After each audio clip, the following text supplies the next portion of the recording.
In the beginning of the movie, there's this guy named Gianni, and he's the boss of an Italian sports company. He's not just rich, but also a well-known ladies' man. He changes girlfriends every day, using different names. It seems like no woman can resist him because he's so charming. His buddies even call him the women's conqueror. One afternoon, Gianni was having lunch with his pal Fabio. Fabio told him that he should start thinking about finding a serious relationship, especially since Gianni would turn 50 in a few months. Gianni didn't seem too interested in what his friend was saying.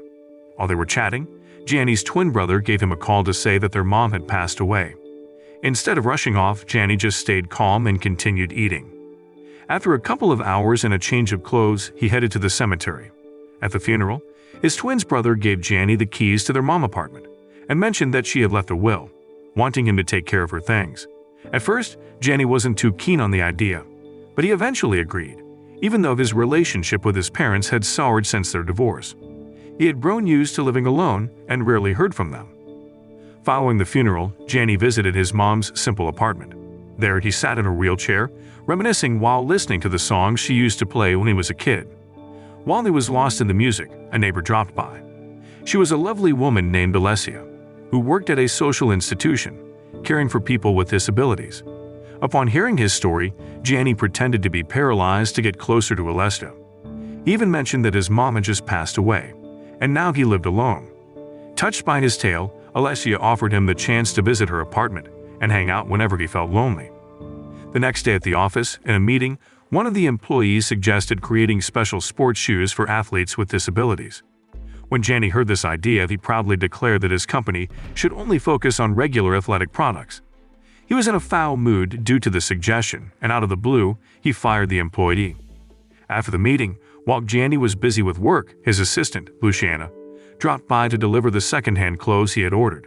It turned out that Gianni had a plan to win Alessia's sympathy by pretending to be paralyzed and in need.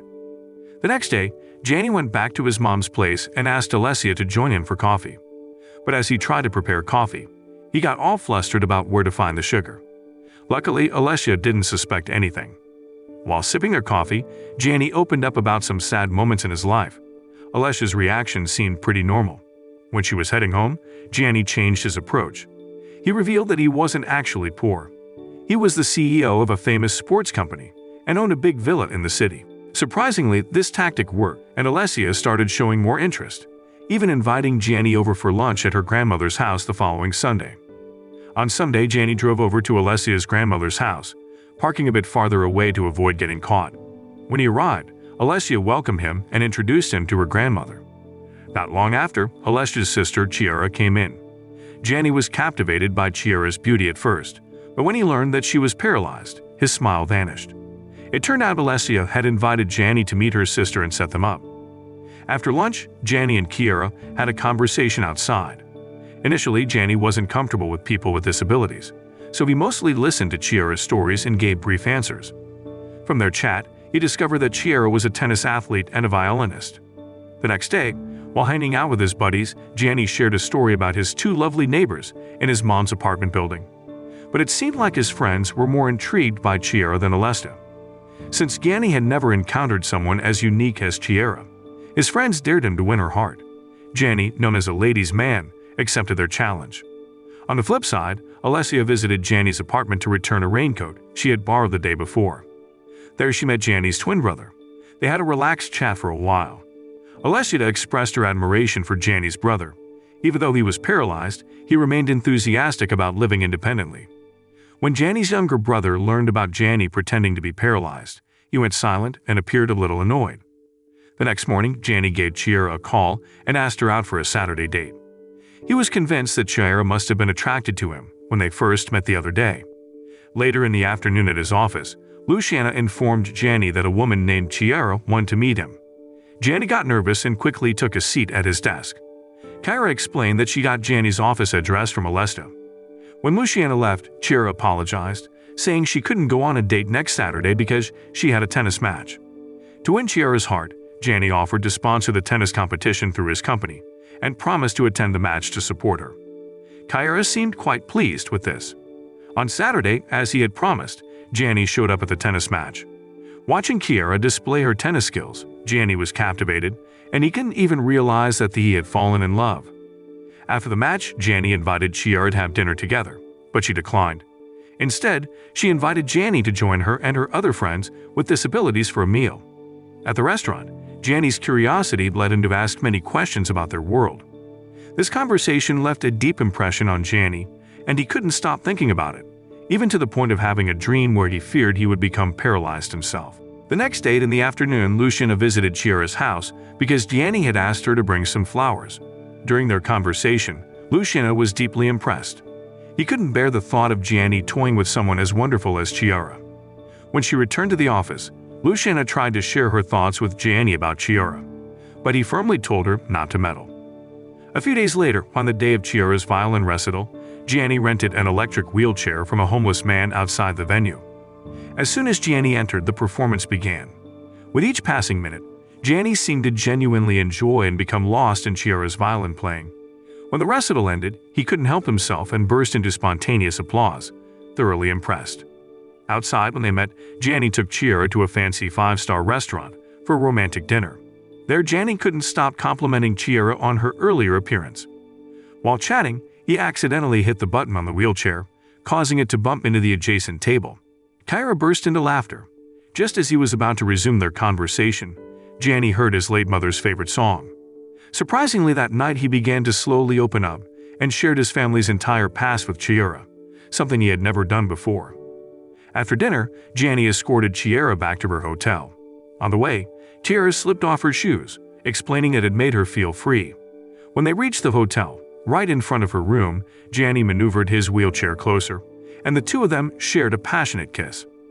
The next day, while he was out jogging in the morning, he tried to approach Chiara. But because of Gianni's flirtatious nature, he couldn't resist approaching other women for some fun. In the afternoon at a restaurant, Gianni excitedly told his friend Fabio about his plan to take Chiara to a romantic dinner at his villa the following night. He was confident that he could win the bet. However, Fabio, being a good friend, advised him to reconsider. From what he had heard about Chiara so far, Fabio believed she was a wonderful woman who didn't deserve to be played with. But Gianni remained indifferent to his friend's advice. The next evening, at the villa, Gianni was genuinely amazed by Chiara's beauty. He took her on a tour, but because he wasn't used to using a wheelchair, he clumsily bumped into objects along the way. During dinner, Chiara began sharing her past, explaining that a car accident had caused her paralysis. She then asked Gianni about his own paralysis, catching him off guard. He simply replied that he had fallen from a horse. As they chatted during this romantic moment, Gianni prepared a surprise. The next day, Gianni proudly showed his friends a photo of him with Chiara from the previous night. They were all impressed. Turns out, Gianni had won the bet. That night, Gianni couldn't stop smiling as he continued thinking about Chiara. The following morning at work, Gianni asked Luciana to call back the employee who had suggested making sports shoes for disabled athletes. While jogging outside, Gianni couldn't get Chiara out of his mind. He started feeling guilty about lying about his paralysis all this time. Gianni also called Chiara and asked her to meet him. In his heart, he was determined to be honest the next time they met. That afternoon at Chiara's house, Gianni was once again amazed by her violin playing. He finally found the courage to be honest with her. Just as he was about to speak, Chiara leaned her head against Gianni's chest. The next evening, Gianni asked Fabio and Luciana to join in for a meeting with Chiara. He wanted Fabio to help him be honest, and Luciana to comfort Chiara if she got upset at the restaurant. While they were eating, Fabio tried to start the conversation, but Gianni accidentally spilled food on his own pants. In the restroom, Gianni told Fabio that he was too scared and felt the timing wasn't right, so he decided to postpone it. The following day, as Gianni relaxed in a cafe, Alessia suddenly appeared and slapped him. She had heard the truth from Gianni's twin brother. Gianni never expected that his deception would be revealed like this. Alessia threatened to tell Chiara if Gianni didn't come clean. Gianni apologized and promised to be honest with Chiara, but he needed to find the right moment. Feeling frustrated, Gianni went to see his father and shared all his problems. He was torn between wanting to be honest and fearing he'd lose Chiara. His father, who had a history of being a playboy even during his marriage, regretted hurting someone who genuinely loved him. Based on his experience, he advised Gianni that it's better for Chiara to hear the truth from him, even though it might hurt. Hearing his father's advice, Gianni felt a bit calmer. On the flip side, Alessia was seen shopping with Chiara, trying to convince her that Jani was a liar. Alessia shared the whole truth, but unfortunately, Chiara didn't believe her. She was convinced that Jani couldn't possibly lie to her. The next day, Jani, Chiara, Luciana, and Fabio took a tour bus to an ancient church.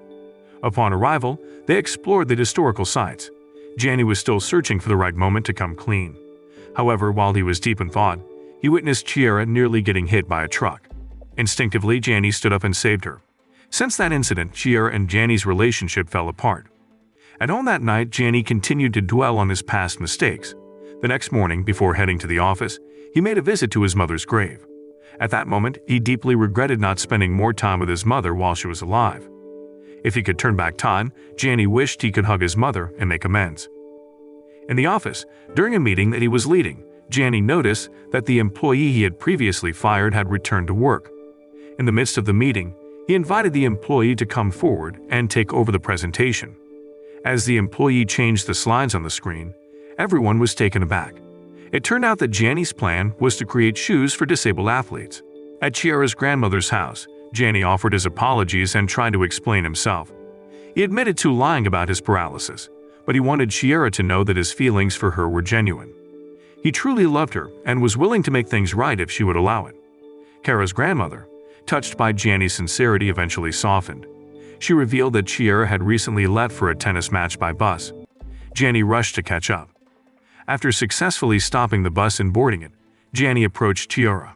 However, Chiara's heart was still hurting, and she needed more time to come to terms with everything. She asked Jani to leave. As the days went by, Jani continued to grapple with his feelings. One morning while he was out jogging, he poured his heart out by running as fast as he could. He pushed himself to the limit until he was out of breath and almost fainting. When he was trying to catch his breath, Chiara unexpectedly appeared in front of him. She had a warm smile on her face and offered to take him home. Chiara even asked Jani to sit on her lap. A few days later, Jani celebrated his 50th birthday together with Chiara's friends and family. They'd all danced, and Jani even lifted Chiara onto the dance floor and joined in the celebration. Moral lesson that we can learn from this story is that honesty and sincerity are crucial in forming meaningful relationships. When you pretend to be someone you're not, it can cause misunderstandings and hurt feelings. But when you're truthful and genuine, it can lead to love and acceptance in the end.